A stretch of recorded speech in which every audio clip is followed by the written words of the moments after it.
Đang chơi á, bây tôi sẽ kiếm thì hai tiền. Tôi chuẩn nó phút bể. Đây chuyện rõ rất tăng hữu bên nào tụi để nó chó một con hay đâu. Phải phải xem. Ui tao non chơi đi cha nữa.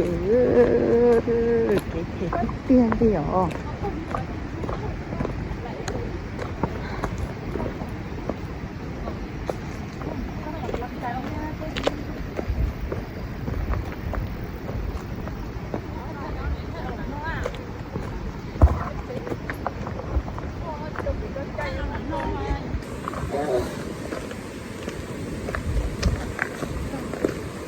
Non chơi. Nhà hết luôn, gặp bà họ từ nào?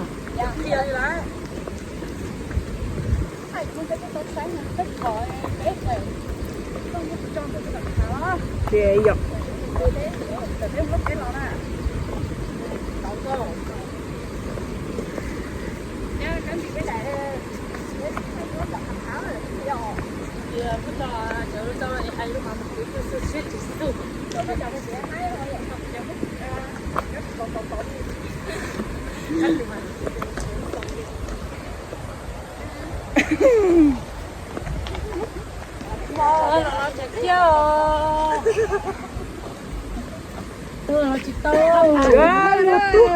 Nhà cú chế con đồ cú chế lại cho được sao cho anh thế rồi biết tới rồi thằng má nên lỡ này chỉ khác của lúc thống tua lò không chế một áo thôi mà tôi đều có ngao chế rồi cái của thống như là kiên này đây tôi giờ hai tay có khoang ở trên ra này ba ba sẽ thay thế ba ba ba không thích ba cho đâu có à em cái này có nhà có ngạt thống tua đi cái đó được ra lượng tốt tốt có những phần trên này chị lấy rồi coi chị lấy rồi tôi sẽ được bay cái luôn nước không có đâu trả đấy cô dám hút khói thì xài nè hả làm gì thành đâu bố vì này cũng nhớ sao đây bây giờ tôi thành ra bố chỉ tôi khói đây chị怕xuống đông đông怕này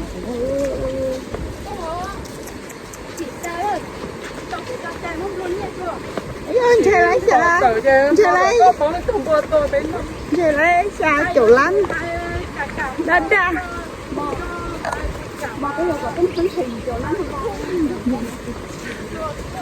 chơi là cũng chia thì sao chỗ lắm cô này sao wow trời sao sâu à nhạo cũng chơi chúng mong bé cái tàu thế cũng bé tàu hùng cũng mà cũng chưa luôn trong cái chuyện mà chứ mong bé cái tàu mà chứ cũng chỉ cái không trâu thì tao ăn muốn chứ rồi chơi luôn nó có giá hỗ trợ có giấy có chủ cái con còn tới đấy chứ mà tôi lúa xe lúa là gì kì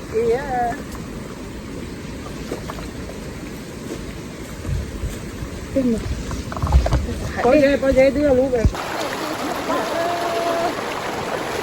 bắt tu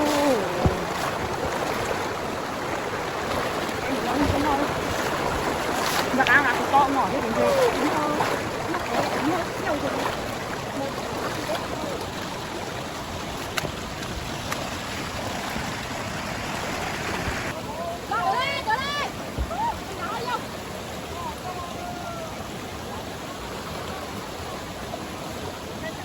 nên cho đồ vô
chế này cũng chỉ biết chế phải mua phải về nè chế phải mua nhiều phải về luôn phải từng phá á chi con thì cái gì luôn từng từng Mong người phụ ơi.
bà mong đó giờ có em có thể tiêu cho tên nó chúng nó có thể mắc nữa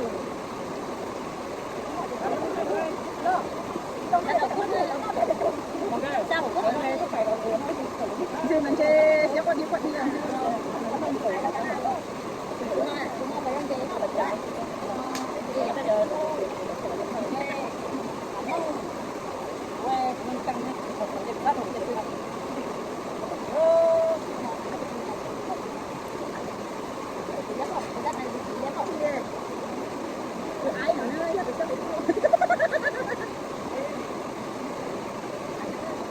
Cái đó cần cái lớn hơn này.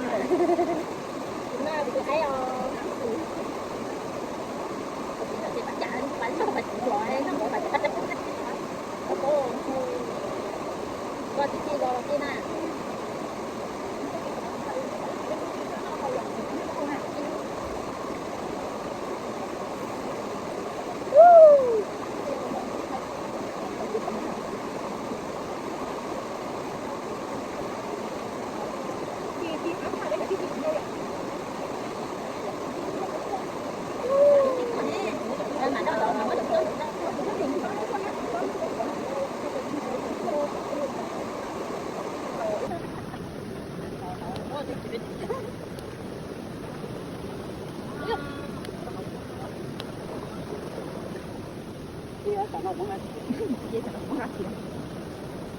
Kia nó tụi nó cũng là kiểu chỉ biết trò rồi cũng cầm của nó lúc trở mình sẽ nhớ.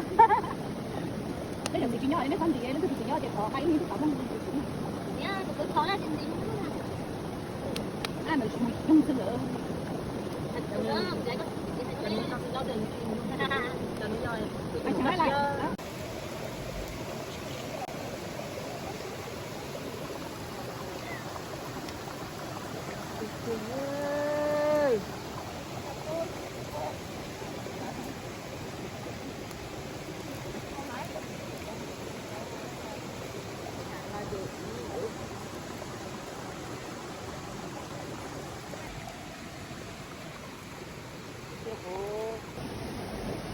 Nó ai giữa treo xuống.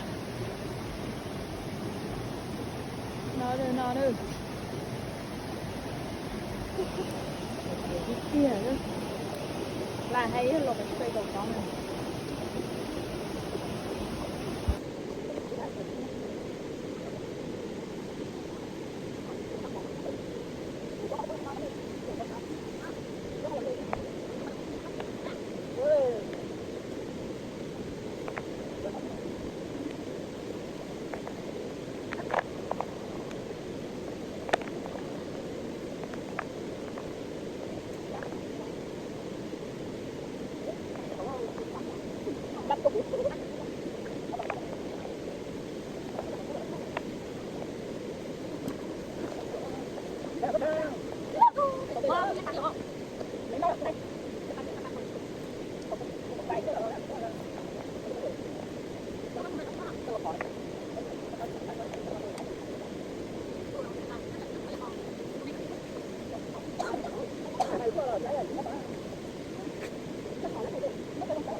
làm chế ơ. Đến đây là mình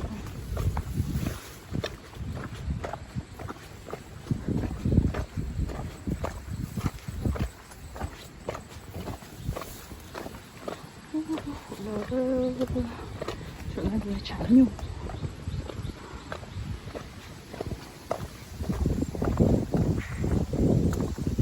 chưa còn đùa